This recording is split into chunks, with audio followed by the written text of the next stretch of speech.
Welcome, Misha Collins, to Heroes Comic Con Belgium. Thank you. I liked all of that. I liked that movie. It was like all these badass heroes. And then I come on stage with the nerdy angel with a trench coat. A badass trench coat. Oh, how luxurious. Look at that. There's even fake smoke? What the fuck? This is so fancy. You know, this reminds me on Supernatural. I'm sorry. I'm jumping. On Supernatural, if you ever watch carefully, you'll notice that in the dark, there's always mist, like always some sort of fog rolling in. And it was this stuff, this like fake, you see this? This fake smoke? They were always pumping in the fake smoke out in the woods, and there were like 5 guys that worked on Supernatural whose whole job was to run around with these little, they looked like these little black like lanterns with puffs of smoke coming out, and they'd have to go like off in the woods and puff out smoke, and that was their job. And then we'd always have we'd always be the director, the main direction that was yelled by directors on the set of Supernatural, oh my God, look at this, was more smoke or too much smoke. It was one of those two. So it brings me back. And also, okay, I'm going to use up the whole time just talking about this. Did you know that this is aerosolized oil? And so you're breathing in, like, basically you're constantly vaping when you're in this. So all of the Supernatural cast are going to have emphysema soon. It's a good joke about emphysema. Okay. Let's go for a vaping session, apparently. Thank you for being here with us, and welcome to Hero Comic Con Belgium. Thank you. Thank you for being here as well. I will be asking a few questions to Misha, but we'll soon open the floor for questions. There are volunteers with boxes that have mics in them. They will throw them at the people throwing their hands up, well, raising their hands. And please stay seated. When instructions will be given, everything will be very clear. But let me first ask, welcome to Brussels. What has caught your attention so far in your lovely little country? Amodium, what is it called? Atomium. Atomium. I was like, Amodium, that's a drug you take for diarrhea. It's amazing. Your city, my impression of your city, I was walking around Brussels last night. Holy shit, there's a lot of smoke. Yes, I love there's a lot of smoke. I was walking around neighborhoods in Brussels last night, and it's I love it. It's like how a city should be. There's these little cafes and restaurants and bars that are right on street corners, right where people are living. On the west coast in the U.S., you have to get in a car and drive anytime you want to go anywhere. Or you do not want to drive in Brussels. No, you don't want to drive in Brussels. I also learned that this morning. They closed some roads. I guess there's some foreign dignitaries here or something. And it took us like, I ended up getting out of the car and walking at the end because it was like we were never going to get here. So you're ready to get your Belgian passport then? Yeah. I also wonder, as an introduction question, we're here at this conference filled with fans, filled with love. Are you a fan of anyone, any show, any arts in particular? Yeah, I'm a fan of various different artists and poets, and I was a fan of public radio, which a lot of you don't really know what it is, but in the United States, we had this thing called National Public Radio, and it was like news and arts and culture, but on the radio. And I loved it as a kid. You know, that shows how old I am, because we didn't have, the internet to fan on when I was a kid. We had just radio. But I have never been like a fan of an actor, or even so much a fan of a musician. I'm a fan of weird things. I'm a fan of some politicians in the United States, like Donald Trump. I really love him. He's gonna grab that clip and be like, Misha Collins endorsed me. He just might. Yeah, I do not, for the record. But, maybe let's go. Are there a lot of Donald Trump fans here in Europe?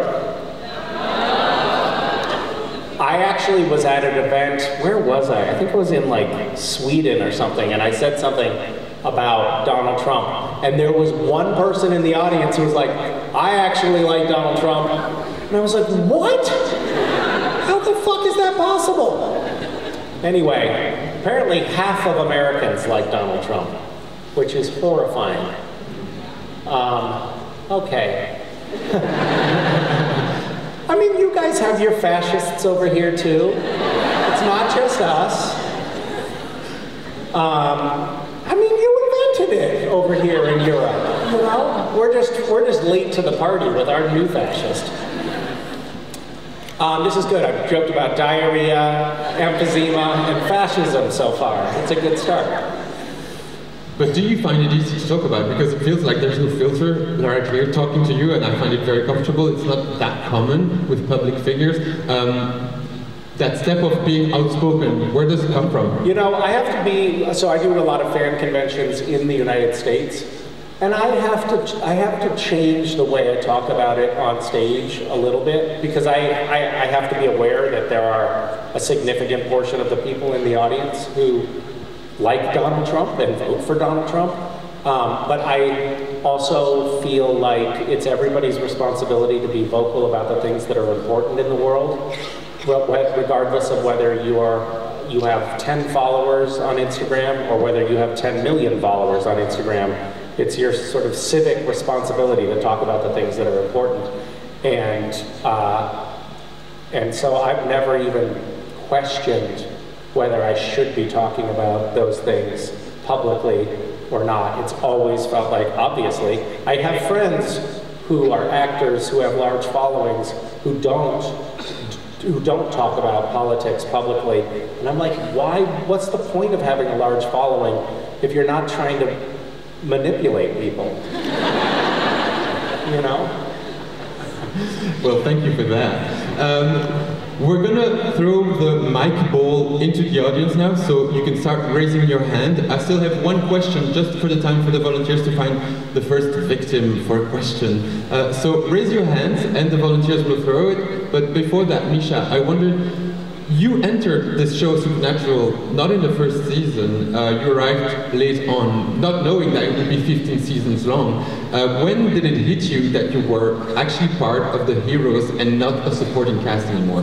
It took me a while to figure out that I was like, you know, when I first got on Supernatural, I used to wonder when they were going to kill me off, because they kill people on Supernatural all the time, and I would always be a little bit nervous. I'd get each new script and be like, I hope I survive this episode, and when I kept surviving, I was like, oh my god, I'm gonna stick around for a while. And then in the hiatus, which is the break between seasons, between season 6 and season 7, I went into the writer's office to say hi to them, and they said, just so you know, we're gonna kill you, and you're not coming back. And I was like, what? And they killed me. And I was not coming back. And then the fans were like, whoa, whoa, whoa, whoa, whoa. You can't kill him. And so the president of the network came back to the writers and producers and said, you're not really killing that character, right? And they were like, oh, no, yeah, no, we're not killing him, we're gonna bring him back. So when they brought me back at the end of season 7, I started to feel like now they might be stuck with me. Yeah. Well, thank you, Mr. President, for that. Where will our first question be coming from? Be very, not loud, but over there. Oh, no. So, volunteers, please help me out. There. Okay, so we have a question right in front of us. Please speak loudly. That's a ridiculous microphone that you have. Hi. Don't hesitate and stand up and talk to us as loudly as you can. Hi. Hi. My question is, A bit closer, please. You said on several occasions that you didn't thought Supernatural would go through with Castiel's declaration of love. Now that a few years have passed, what do you think? Oh, actually, sorry, the return. Okay, well, there you go. Special occasion. Thank you.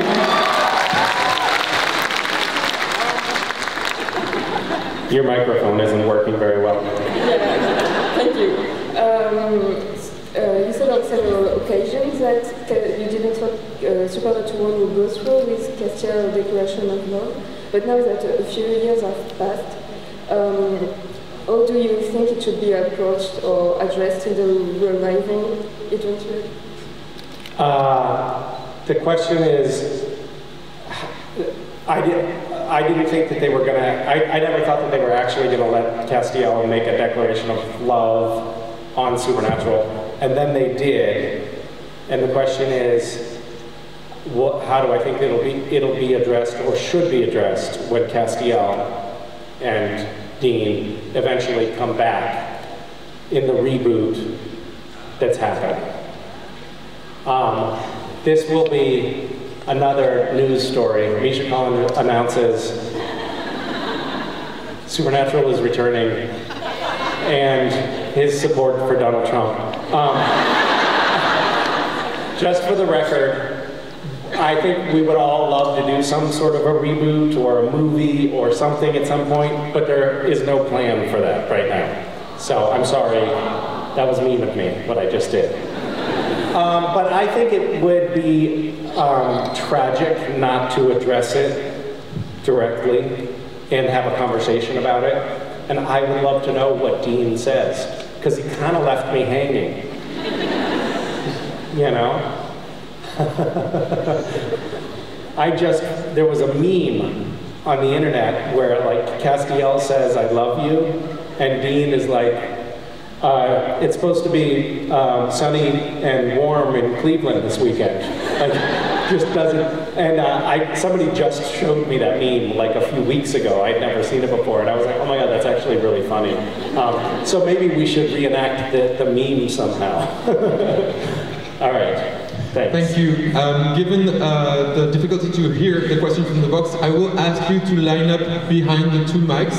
So if you have a question, first come, first serve. There are two mics, and Misha, if you want to join us on stage. If you want to go back, that's up to you, but we'll be listening with a better hearing. Oh, there's a Castiel. Yes, let's start with our left. Please ask your question. Hi Misha, my name is Lorraine. Hi, Lorraine. First of all, thank you so much for coming to Belgium, finally. Thank you for having me. Always. So my question is, we all know in Supernatural that you guys had a fanfiction episode with some musical songs.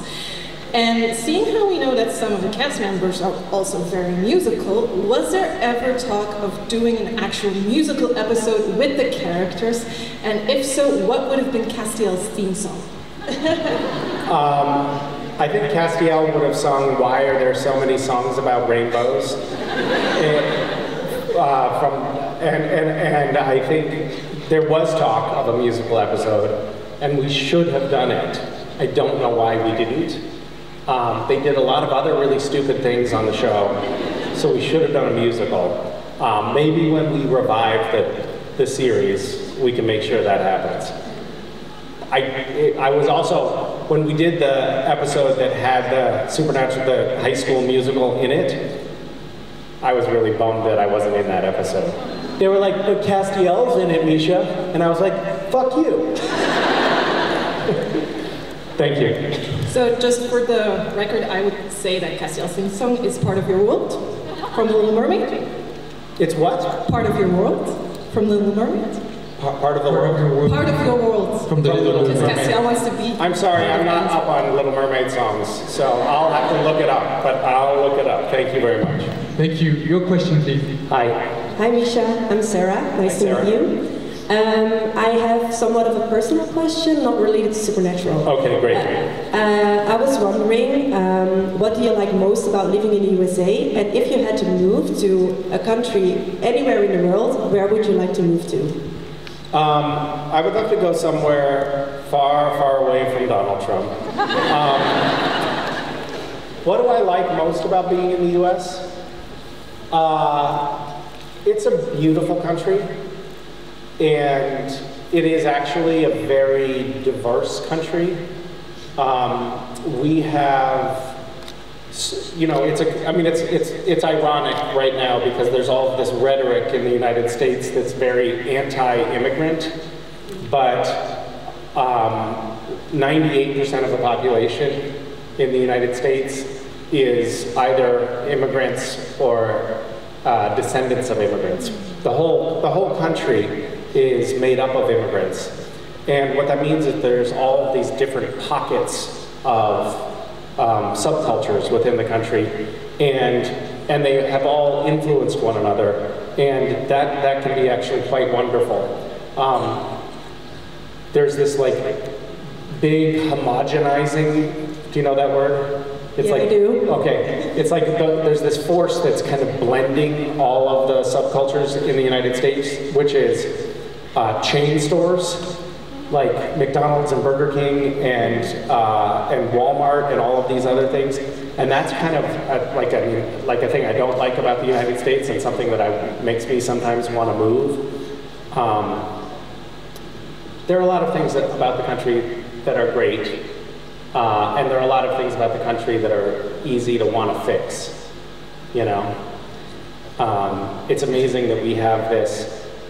I think a lot of the world thinks of the United States as this very progressive, creative place. It generates a lot of the film and television that we watch around the world. It's been the incubator for some of the most advanced technology that has transformed the world more than anything. And yet we have this very traditional, conservative, Christian contingency in the country that is kind of trying to like take us backward in a lot of ways, and that can also make me want to move. And if I moved, I would want to move, of course, to Brussels. Your real answer, please, not. That's just teasing you. Yeah.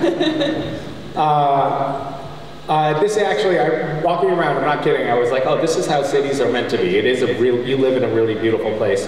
I think I would like to be somewhere in the country if I were to go elsewhere in the world. I've really enjoyed, you know, parts of like the Mediterranean, Italy and Greece, and I haven't spent a lot of time in Africa or the Middle East, so I can't speak to that. But yeah. Okay, thank you very much. Italy sounds nice. Yeah. And it's closer to us, so go for it. How about you? Hello.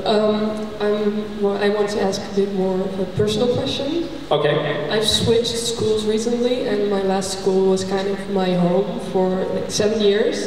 And since you've been on Supernatural for such a long time, must have felt like home as well. So I wanted to ask if you have any advice to kind of get used to the new place and process it. I switched schools a lot when I was a kid. We moved 15 times by the time I was 15 years old, so I was always in a different place, and I was always the new kid, and actually that was quite hard for me growing up. But it did teach me a little bit of resilience and how to like take the good out of being in a new situation.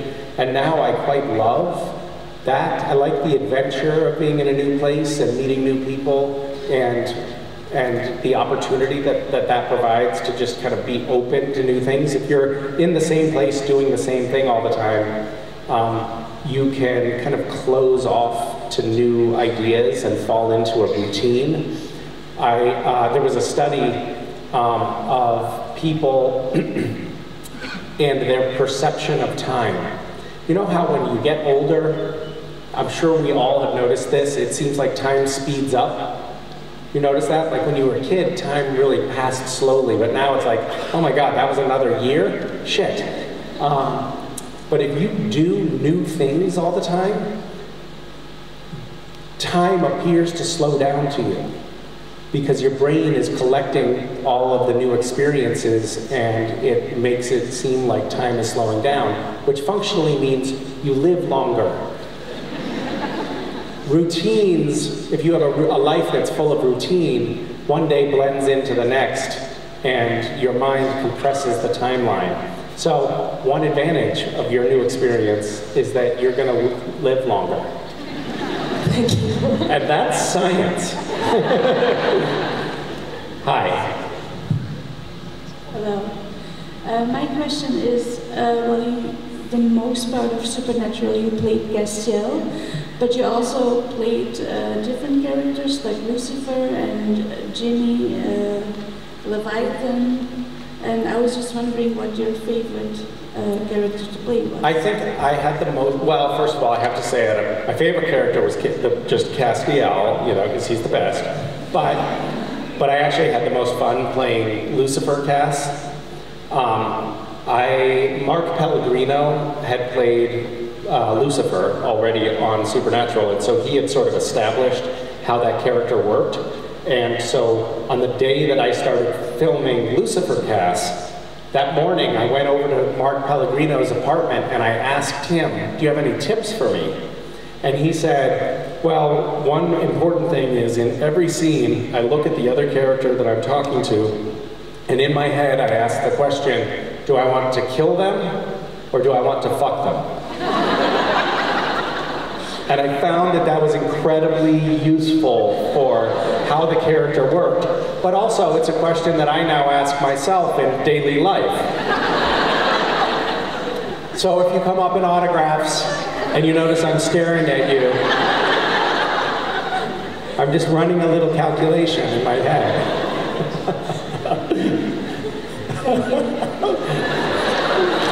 What a creepy thing to say.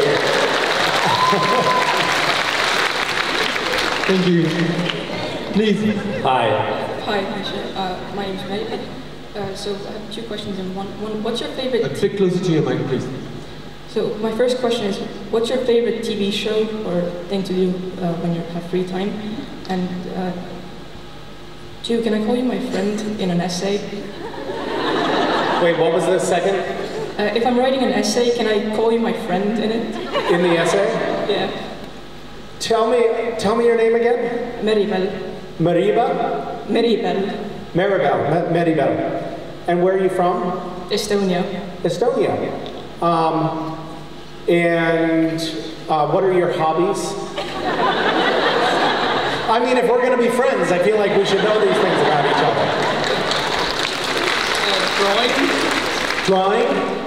Okay, so you're my friend Maribel from Estonia. You like drawing and dressing up in cosplay, and I think that we can say that now. Yeah.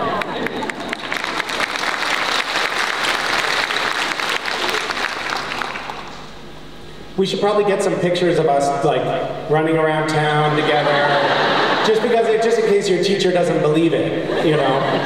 So let's organize that, okay? And your first question was, I already forgot it. What's your favorite TV show? Oh, my favorite TV show?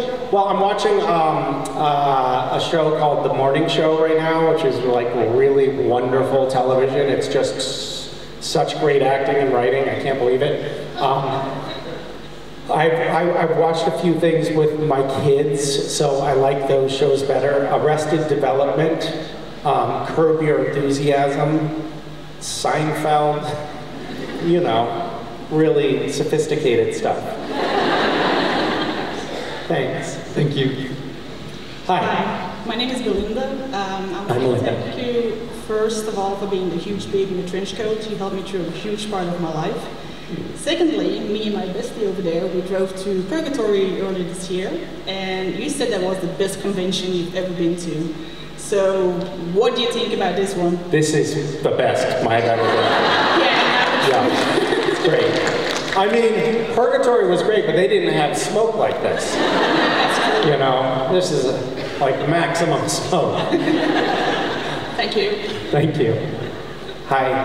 Hi Misha, I'm Natasha. So now since I'm a student again at university, and I know you studied before at the University of Chicago, and I just want to ask, like, is there any correlation with what you studied before at university with your career now as an actor and activist? I went to the University of Chicago, and they had this thing. It's a very academic university. It's like a lot of pressure. All of the social life at my university took place in the basement of the library. Like, that's where people would go hang out. I didn't drink or do drugs in college. Totally missed out on that. But it was a very, like, liberal arts education, they call it, but a very broad. They had this thing called the core curriculum. So you had to take physics, you had to take calculus, you had to take history, you had to take literature, you had to do biology, you had to do all of these things in order to graduate, which actually was wonderful because I got like a very well-rounded education, I thought. They did not have art, and like, there was really no acting program to speak of, and it was very much like a traditional kind of academic university. And I wish that I had gotten the opportunity to study art, because I probably would have been a pretty good actor if I had, and I missed out on that opportunity. But the thing that I feel I got most out of my education was I learned not a specific thing. Like, I couldn't fucking tell you the first thing about calculus. But I learned critical thinking skills. I learned how to assess where my information was coming from. I learned about sources, and I learned about processing information, and that has been so useful in my life. I think it also has informed how I act and you know, how I've approached the roles that I've approached. But in terms of like my work as an activist, it's been really an invaluable tool, especially in this age of disinformation. I understand about how to collect information and what's real and what's not, and what I can trust and what I have to question, and that's something I think, like in the United States, I think that the Republicans have intentionally chipped away at our public education system so that people don't have critical thinking skills, so that they're easier to manipulate, so that they can get them to vote for them. And I think it's backfired on them, and now this crazy fascist has co-opted the party because people will believe anything. So I'm a big proponent of like developing those critical thinking skills in general. Thank you. Thank you. Hi. Hi, Misha. I was in Purgatory too. Oh, nice to see you.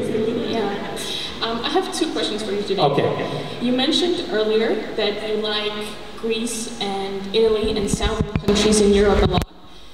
Would you ever consider doing conventions there? Because until now you've been only doing them in Scotland, England, Germany. That is not true. Really? I think I've been to 12 conventions in Rome. I did a couple of conventions in Barcelona. I was not aware. I'm so sorry. Get your facts straight. Sorry. I'm fact checking you right now. Yeah. And I've never done one in Greece. I was signed up to do one in Portugal, but the promoters just took the money and ran, and they never did a convention. And I would very much like to do one in Greece. So if you can arrange that, that would be lovely. As a Greek person, I think I will be able to. Thank you for making that happen. Of course. Yes. And my second question is, you obviously have a text line, but it's only available in the US. Will you ever expand it to Europe or Asia or Africa or any other countries outside of the US? No.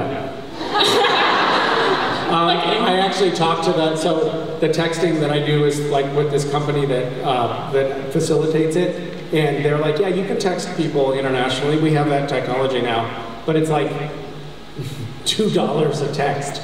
It's ridiculous. Like I would be bankrupt immediately if I started using it. So unfortunately, there's not a mechanism for doing that yet, but I would like to. And there's ways you can hack into the system. You can like get a US number and then like you could buy a cell phone and then like have it at somebody's house in Florida and forward the messages that way. Like if you really cared, that's what you would do. Actually, I don't think if there's any police here, I don't want to admit anything, but I might have done something. Thank you for sharing. Thank you. Let's move to, unfortunately, our last questions. Please make it loud and make it good. Hi, Misha. It's nice to meet you. That's quite a lovely sword.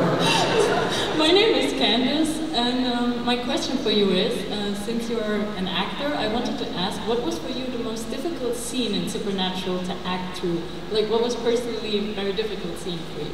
Well, it was the emotionally, I would say it was my last scene. And then, well, shit, I don't know, maybe my first scene was the most difficult because they had me, they had what's called squibs, and those are like little bits of gunpowder wired to batteries that actually explode. So when Bobby and Dean were shooting at me, I had like explosive gunpowder going off, ripping through my shirt, and they had these lights exploding over my head. And right before we did the first take on that, they sprayed my head with water, and I was like, "What are you doing?" And they were like, "Oh, it's just just so your hair doesn't catch on fire." And I was like, "What? That's possible? What the hell is going on here?" And so the director, right before we did the first take, this was like my first take on this new show where I didn't know anybody, so of course I'm a little nervous. He was like, "I just want you to act like nothing phases you, like don't react." And I was like, "Okay, but what if my hair catches on fire?" And so then I'm walking in, and there's these explosions going off, and your body, when it sounds like a gunshot, it's that loud, right? And when your body hears that and feels it, you want to go like, ah, right? So I was trying to be calm, and then the lights were exploding over my head, and there's these showers of sparks were coming down, and they landed on my head, and I could hear the sizzling. It was like, burning my scalp, actually. And so here I am like, oh! And that is how I established the character of Castiel that I then had to carry on for 12 years on the show. Yeah, thank you.